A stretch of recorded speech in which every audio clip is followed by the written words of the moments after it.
Well, hello and welcome to this episode of the Terri Cole Show that I want to start with a question. Have you ever been in a relationship, or are you in one now, with someone that you know, if you don't do what they want you to do, they will make you suffer for it, where they use fear, obligation, and guilt to basically manipulate you to do what they want you to do? Anybody? Well, then this episode is for you, because in today's episode, I am breaking down emotional blackmail, what it is and how to spot it, so you cannot be a victim of this super painful, dysfunctional, abusive cycle. So before we get started, if you happen to be new to this channel, please say hello, because we are a friendly group in the comments. And please make sure that you subscribe and you hit the bell, because I want you to get notified every time I do something new, which is every Tuesday and every Thursday. And I don't want you to miss a thing. Okay, if you don't know me, my name is Terri Cole. I'm a licensed psychotherapist, a relationship expert, and the author of Boundary Boss, which you can get at boundarybossbook.com. I also love to highlight your comments and say thank you so much for participating in this channel the way that you do, because it really means so much to me that you are here. So I want to highlight Heather Travis under the episode Need for Order or Obsessive Compulsive Disorder. Thank you for doing this. I have what was once referred to as pure OCD, because my compulsions are mental and not seen. I was in agony for years and had no idea it was OCD until I was self-admitted, because I could no longer cope. Just thank you for spreading awareness. There is so much hope for those with OCD, but knowledge and the proper diagnosis is vital. Our culture definitely has a habit of throwing around the term OCD inappropriately, but I realize it's because of lack of awareness. Thank you. This video is going to help so many people. Why, thank you so much for saying so, Heather Travis. I appreciate you and appreciate that you are here. All right, let's move on into today's content. What is emotional blackmail? Well, it's a dysfunctional form of manipulation that people use while they demand or threaten the victim with some kind of punishment or fear or humiliation or embarrassment if they don't do what they want them to do. So there's this undertone. It's implied, like, you will suffer if you don't do what I want you to do. So the term itself, emotional blackmail, was introduced by Susan Forward, PhD, in her book, Emotional Blackmail: When the People in Your Life Use Fear, Obligation, and Guilt to Manipulate You. So what Dr. Forward talks about is this is a tactic that's used when an abuser is threatening the people in their life to get what they want. But what it does is it creates feelings of fear, guilt, obligation in the victims themselves. So the abuser is always diverting blame onto the victims for the way they feel, for their frustrations, and it can be incredibly confusing, especially if you have a history of this experience in your life. So Forward and Fraser, which are the two sort of leading therapists in this field, created this term FOG for fear, obligation, and guilt. Those are the things that if you're being victimized by this, that you feel. This is between, right, the manipulator and the victim. You are feeling fear, obligation, and guilt. And those are the levers that they are pushing to get you to do what you're doing. And the truth is, it makes sense, because the acronym is FOG, because it actually creates a fog in the victim where you're so unclear of, are you doing something wrong? Is what they're saying accurate? Or your gut instincts that says you're being manipulated, is that accurate? And it's really painful, right? And a lot of times this happens in really close relationships, like romantic relationships. And again, you might have had a parent. So we'll get to that later in the episode. I created a guide for you that's going to help you answer a couple of questions, so you can sort of do an inventory of a couple of questions for a blueprint, and then a couple of questions for where you are now in your relationship. So the confusion is really massive for the victim. Also, what's happening with if you are being emotionally blackmailed, someone is taking information that you told them about yourself in a vulnerable moment and using it against you, threatening that they're going to tell someone about that, humiliate you, embarrass you. So if you don't do what I want, I will leave you. I will tell your secrets to your parents. I will not love you anymore. And then there's another way of flipping it, especially if the victim is a codependent, where you already feel overly obligated. So they'll use the emotional tactic of the obligation. They'll say, after everything I've done for you, after how hard I work for this family, I can't believe you're not going to support me in spending this money on this car that I really want, that's going to make me happy. Again, like diverting attention away from, can we afford this car, right? And putting it on, you are an unsupportive partner and spouse after everything I've done for you, basically. So part of what ends up happening, where the victim becomes very confused, is that they're covert techniques. So it isn't like someone is overtly like threatening you so that you could see it so easily. A lot of this threat is implied. So it's very confusing. And what can that do? That can make the demands of the other person kind of seem reasonable. That can make you feel like you're being a selfish jerk for not doing what they want. There's gaslighting that happens here, which makes you feel like you're crazy, where what they're saying makes sense and what you're saying, how you feel, you're doubting or denying how you feel. If you're in a relationship with someone where it's their way or the highway, like in all the things, this makes you stop even talking about how you feel or what you want. It's like, you've signed on for whatever you guys are doing together as a family or as a couple, that it's really all about the other person and what they want, their boundaries, their limits, their desires. And really think about it in these types of relationship, the sacrifice and the compliance piece. It's like one person is doing that. And that's the person who's being victimized by the emotional blackmail, right? The other person is not giving in. They're finding ways to make you do what they want you to do, basically. But compromising is not a part of that. And of course, obviously, I don't need to tell you, to have a healthy relationship, you have to be willing to compromise.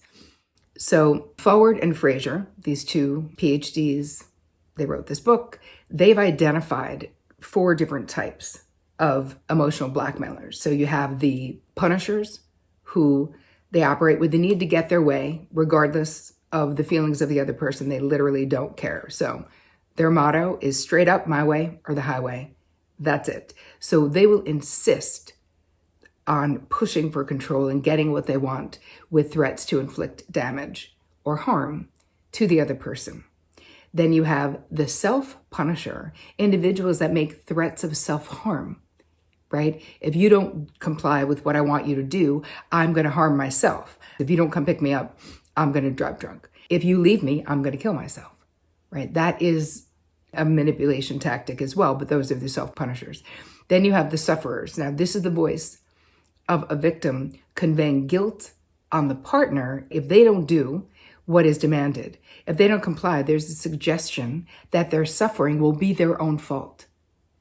So that's the third type of emotional blackmailer, where they're basically putting it on the victim, right? And they're also saying, you're making me suffer.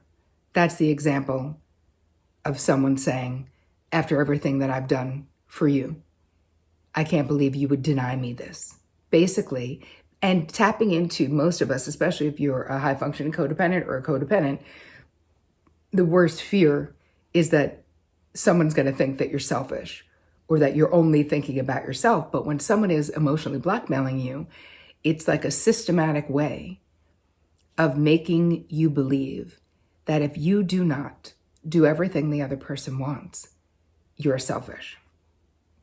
And then the fourth category that these women have created is called the tantalizers. And this can be the most subtle and sort of confusing form, because it's almost like a promise that things will get better if the victim complies.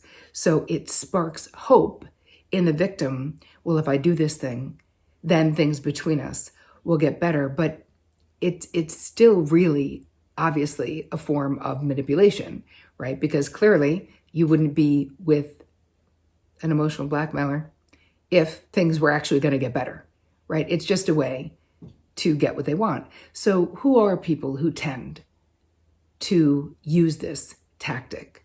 People with narcissistic tendencies, people who are self-centered, people who have intense anger issues, deep depression or deep fear or deep rage, fear of abandonment, emotionally immature. And this is a really important one. They're very tit for tat. They're very bean counting. They don't have any capacity to see that compromise and empathy and compassion, they have to be a part of a healthy relationship.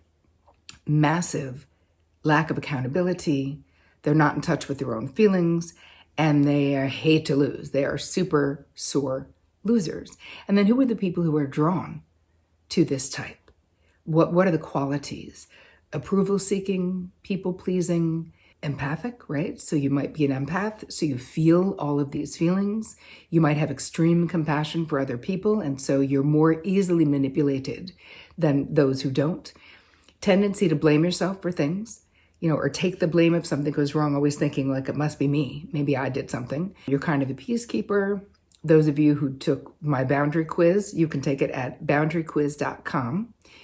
That's one of the archetypes of disordered boundaries, is the peacekeeper.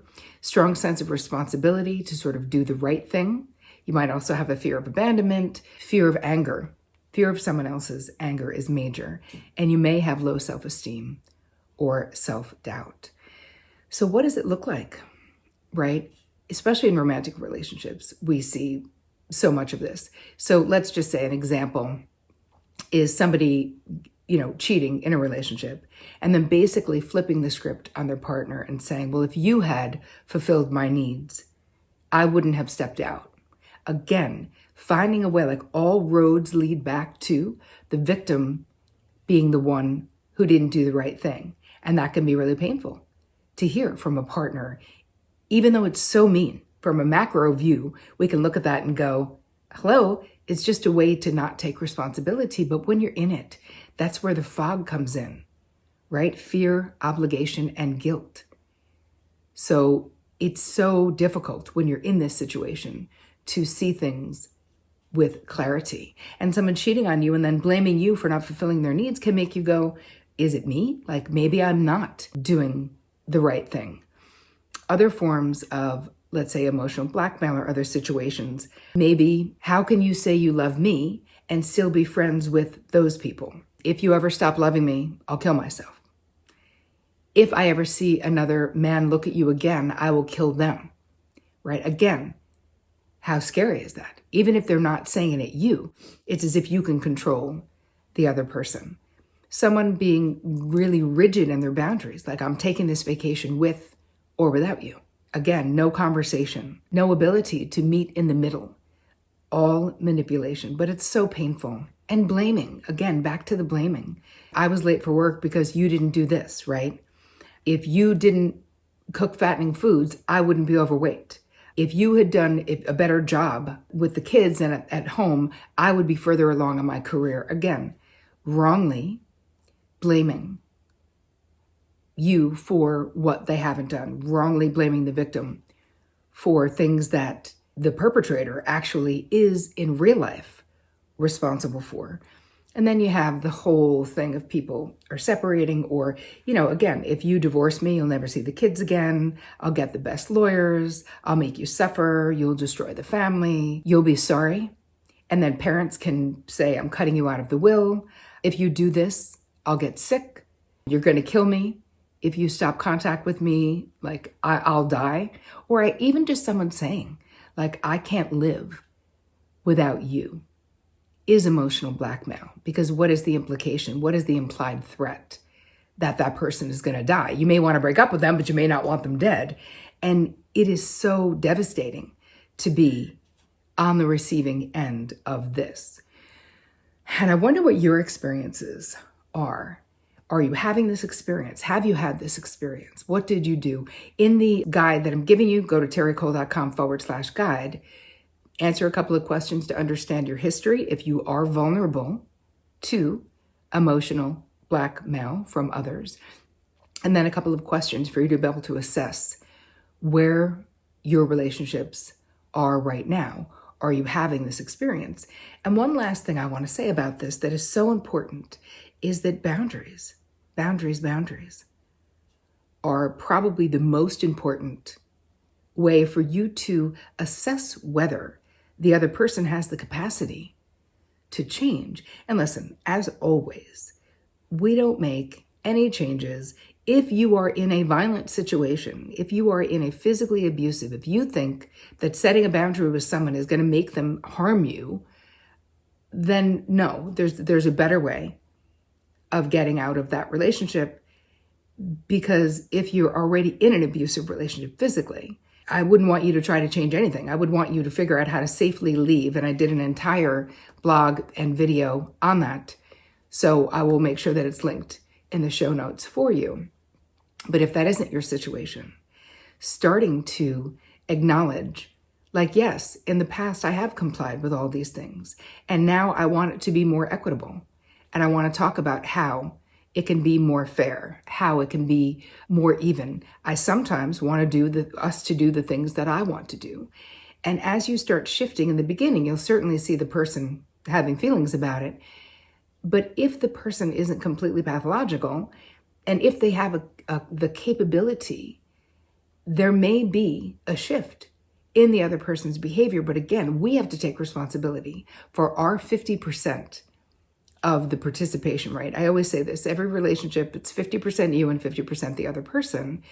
And your 50%, if you're in this situation, is how you're responding.